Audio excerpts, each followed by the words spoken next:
langsung aja wis.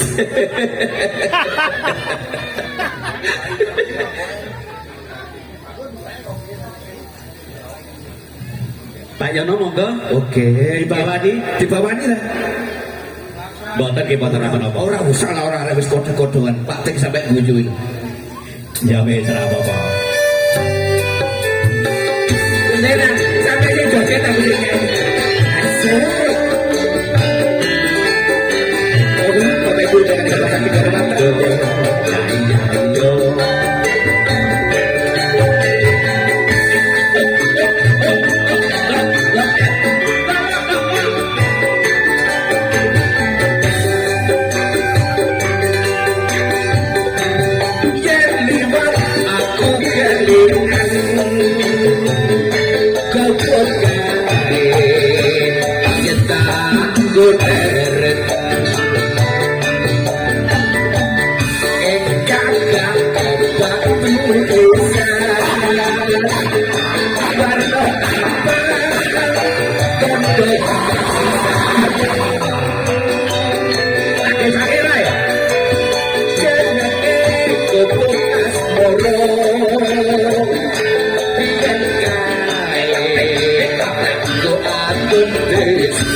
Nggih. Masih separuh sing penting kan.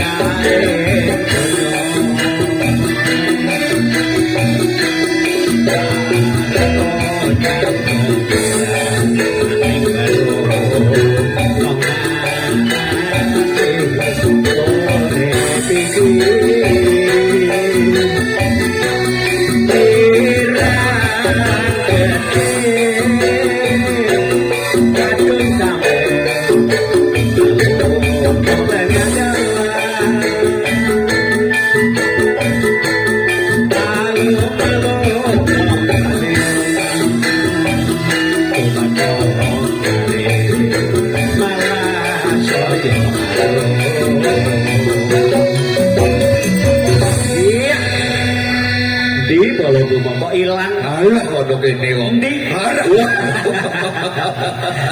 Duwe aji limunan barang. Kamu kadang-kadang aku yo iso ilang. Aduh.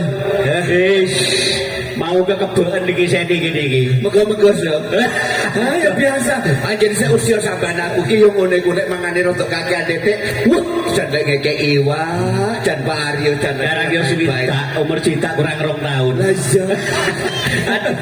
Wis ora apa-apa. Iki nemapaki kanthi minangka paring panglipuring ati sareng marga ingkang wonten Gondosuli. Gondosuli ngene. Nggih. Sedhithik edang kok padha kaya ngono. Oh, ngono kentena. Wah iya. Mari teko etan saiki tak ngulon. Oh, ngulon. Ya tak dereki. Nggih. Ya biasa. Ya. Kubuka semoro. Mari teko etan saiki pindah ngulon. Nggih. Pindah nang nggih Sragenan ngono. Nggih, ora usah dibawani wis. Apa to lek dibawani? Ngono, dibawani dhisik. Mboten napa-napa. Oh, nggih. Jangan diri sapiro?